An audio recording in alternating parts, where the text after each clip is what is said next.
안녕하십니까 여러분. 오늘 계속해서 한국의 사명에 대한 성서 공부를 이어가겠습니다.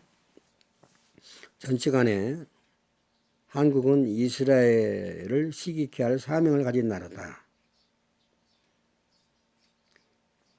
그것을 신명기 32장 21절과 로마서 등등을 언급하면서 개략적인 말씀을 드린 바가 있습니다. 오늘은 한 민족이 그 이스라엘을 시기케 하는데 불림받았다는 그 근거가 되는 구절을 좀 더 세밀하게 살펴보겠습니다. 신명기 32장 21절을 보시겠습니다. 신명기 32장 21절은 모세가 이제 가나안 땅에 들어갈 이스라엘 민족을 불러놓고 죽기 전에 남긴 유언의 그런 기록입니다. 하나님으로부터 받은 말씀을 이스라엘 민족에게 전하는 겁니다. 거기에서 이제 이스라엘 민족이 하나님 대신 다른 우상을 섬길 것을 이야기하는 겁니다. 그것을 이스라엘 민족이 미리 들음으로써 회개를 하기 위한 그러한 장치를 노래로서 들려주는 겁니다. 우리나라도 수천 년 동안 노래가 전승되는 그런 노래들이 있죠. 노래들은 그런 역할을 하는 겁니다. 32장 21절 읽어보겠습니다. 그들이 하나님 아닌 것으로, 저는 이제 킹제임스 번역판을 읽겠습니다. 그들이 하나님이 아닌 것으로 나를 움직여 질투나게 하며 자기들의 헛된 것으로 내 진노를 일으켰으니 나도 백성이 아닌 자들로 그들을 움직여 질투나게 하며 어리석은 민족으로 그들의 분노를 일으키리라. 이 내용을 좀 살펴보겠습니다. 여기서 이제 번역상에 짚어야 할 부분이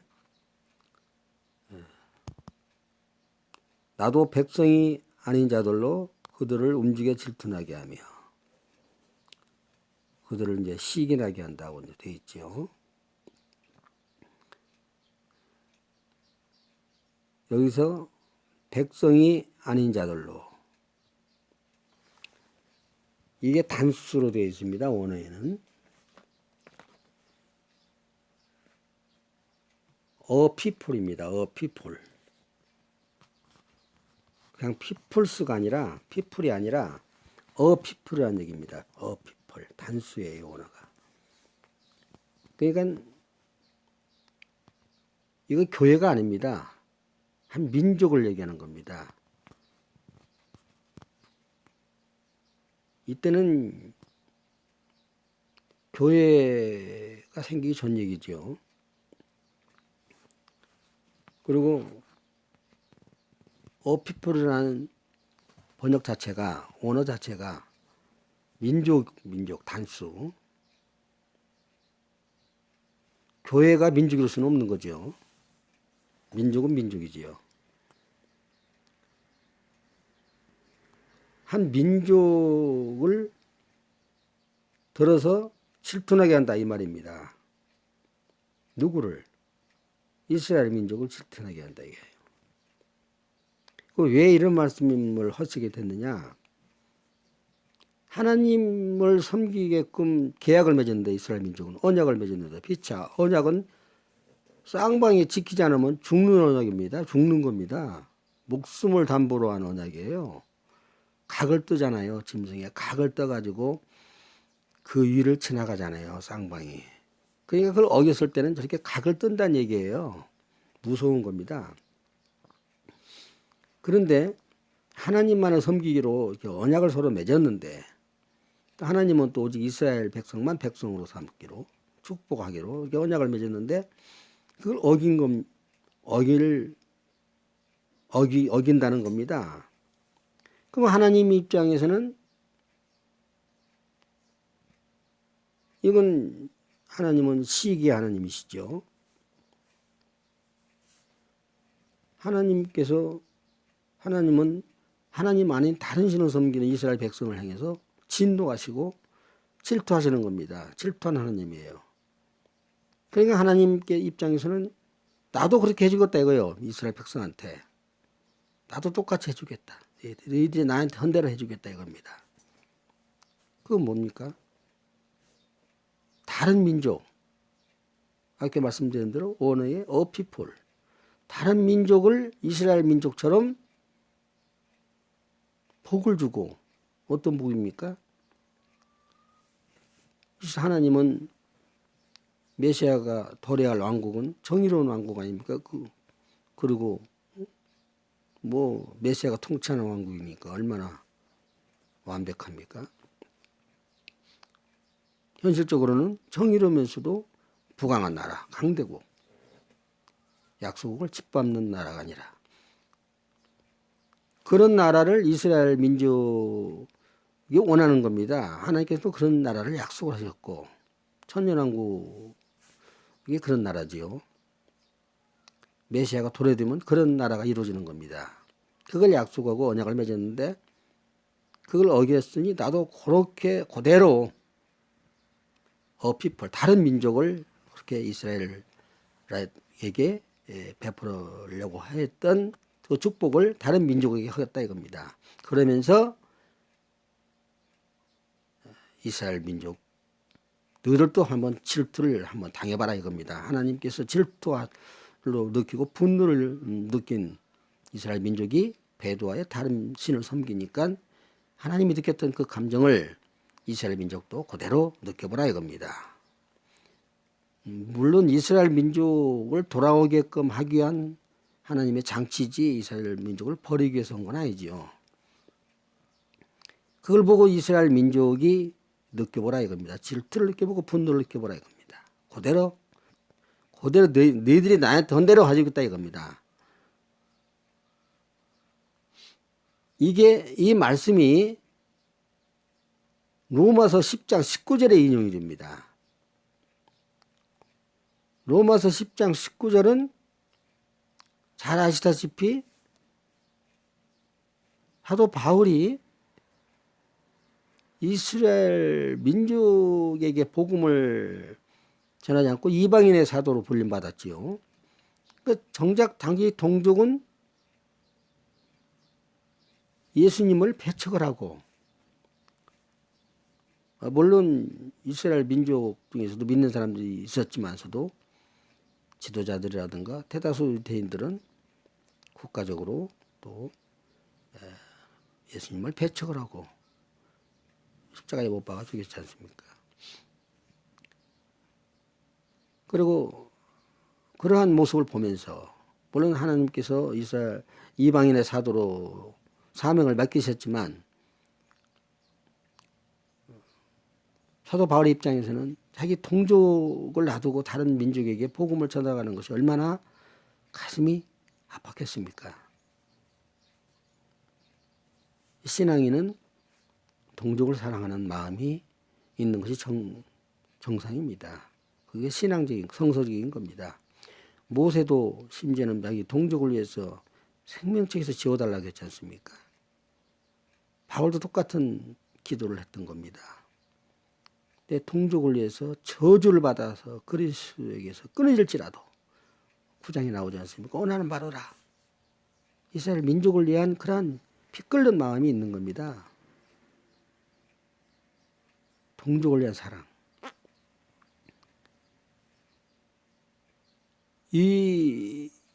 이러한 심정 가운데 하나님께 얼마나 기도를 했겠습니까? 사도 바울은 이방인의 사도로 이방인에게 복음을 전하고 정작 자기 동족은 예수님을 안 믿고 배척을 하고 하도 바울이 마음이 편했겠습니까? 그러니까 그리스도에서 끊어질지라도 저주를 받아서 끊어질지라도 그리스도에서 끊어지면 그 심각한 거 아닙니까? 지옥 가는 거 아닙니까? 그 동족을 위하는 마음의 심정을 애타는 심정을 얘기한 겁니다. 모세와 같이도 얘기한 겁니다. 그게 로마서 9장, 10장, 11장 이 세 장에 걸쳐서 사도 바울이 하나님께 이스라엘 민족에 이러한 구원을 놓고 기도하면서 하나님 앞에 부르짖는 장이 9장, 10장, 11장입니다. 이런 바울의 그 애타는 기도와 심정, 하나님께서 응답하시는 게 쭉 나오는데 그 중에 신명기서를 로마서 10장 19절에 인용하면서 아하, 하나님께서 이스라엘을 버린 게 아니라 일찍이 모세 때부터 이스라엘 민족을 위해서 한 민족을 들어서 이스라엘 민족을 질투케 하시는 하나님의 섭리를 알게 된 겁니다. 더 깊은 내용까지는 사도 바울에게 계시는 안 됐던 것 같아요. 이제 와서 이렇게 사람들에게 알려지게 계시하는 거죠. 시대에 따라서 계시하는 내용은 조금씩 틀린 것 같아요. 하나님은. 사도 바울이 이것을 감을 잡은 겁니다. 아하, 하나님께서는 이스라엘 민족을 내가 복음을 이방인에게 전하지만 이게 결과적으로는 이방인에게 복음을 전함으로써 이스라엘 민족의 질투를 일으켜서 돌아오게끔 하시는구나. 그게 이제 로마서 9장, 10장, 11절 읽어보면 다 나와요. 그 중에 모세의 신명기 32장 21절을 바로 이 부분에 로마서 10장 19절에 인용하는 겁니다. 연결이 되는 거지요. 이렇게 이스라엘 민족의 구원을 위해서 하나님께서는 한 민족을 들어서 질투케 한다는 것이 이미 이렇게 성서적으로 바울을 통해서 계시가 되는 겁니다. 구체적인 내용까지는 한 민족, 이 대목이란 뭐 이런까지는 사도 바울에게 계시가 안 됐겠지요. 그러나 어렴풋이나마 이스라엘 민족은 이방인에게 내가 복음을 전함으로써 이방인의 예수 믿는 것을 보고 질투해서 시기해서 돌아오는 거구나. 이걸 사도 바울은 깨닫게 된 겁니다. 그 이방인들이 예수 믿으면 질투합니까? 그건 아니죠. 예수 믿는다고 질투하는 건 아니죠. 예수 믿는 입으로 믿는다고 질투할 사람은 없지요. 그것이 현실 가운데에 구현되어야 되는 겁니다. 하나님의 나라가 하늘에서 이루어진 것을 이 땅에도 이루어진다는 말씀도 성경 말씀이 있듯이 입으로 예수 믿는다고 이스라엘 민족이 질투하는 건 아니죠. 이스라엘 민족은 시기에서 돌아온다는 감을 잡은 겁니다. 하나님의 계시를 받은 겁니다. 그래서 로마서 10장 19절에 신명기 32장 21절을 인용하는 겁니다. 또 이사야서도 인용합니다만 이사야서는 긴 설명이 필요하기 때문에 오늘은 여기 이 부분만 얘기하겠습니다. 그래서 이제 이것이 교회일 수가 없는 것이 교회는 십자군 전쟁이라든가 패스트 또 히틀러의 유태인 학살 이런 것들을 통해서 교회가 이스라엘을 엄청나게 박해를 했기 때문에 교회는 이스라엘 민족을 시기할 수 있는 기능을 잃었어요.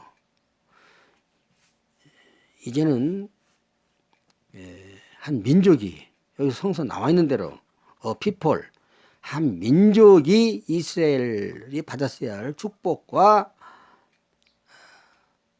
은혜를 현실 가운데에 이루어지는 것을 이스라엘 민족이 눈으로 보고 이제 질투하는 일만 남아 있는 겁니다. 이것은 뭐 기도 중에 받은 것도 아니고 성서에 나와 있는 걸 저는 얘기하는 겁니다. 성서에 분명히 신명기 32장 21절에 나와 있고 이스라엘 민족 하나님을 아닌 다른 신을 섬기는 이스라엘 민족을 향해서 모세를 통해서 나도 다른 민족을 들어서 너희들을 질투하게 하겠다. 시기나게 하겠다.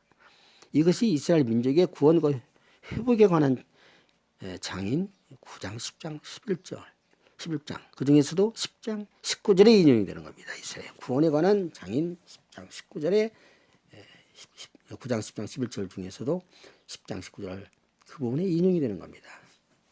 그래서 이스라엘 민족은 한 민족을 통해서 질투를 일으키고 그렇게 해서 이스라엘 민족은 예수님을 메시아로 인정하게 되는 질투에서 받아들이는 이러한 일이 이제 마지막 때에 일어날 일들인 것입니다.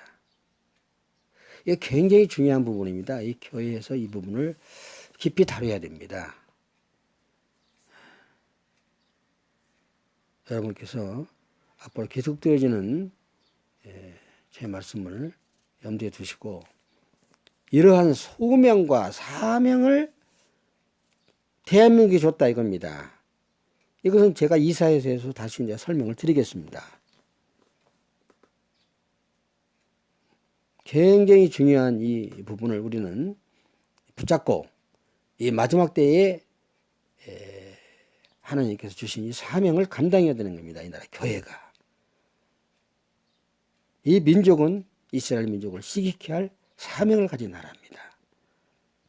이스라엘 민족이 시기해서 예수님을 메시아로 인정하는 그런 일이 이루어져야만이 예수님은 재림 주권이 이루어지는 겁니다.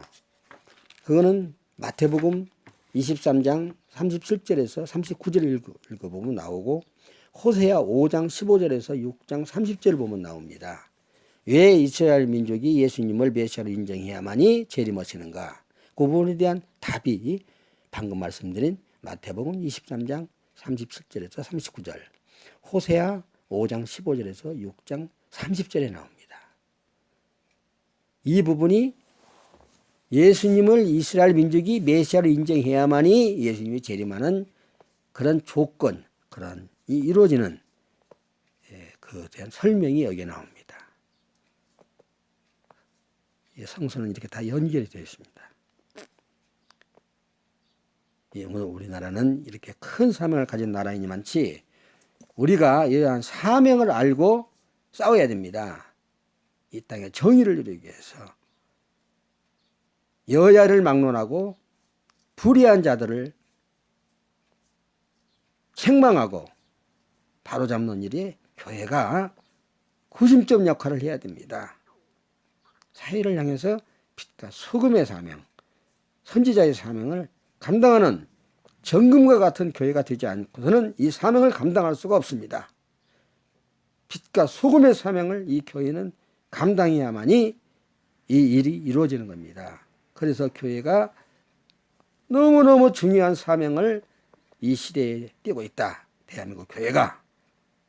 이것을 여러분에게 말씀드리는 겁니다. 오늘은 이쯤 말씀드리고 또 다음 시간에 계속하겠습니다. 감사합니다.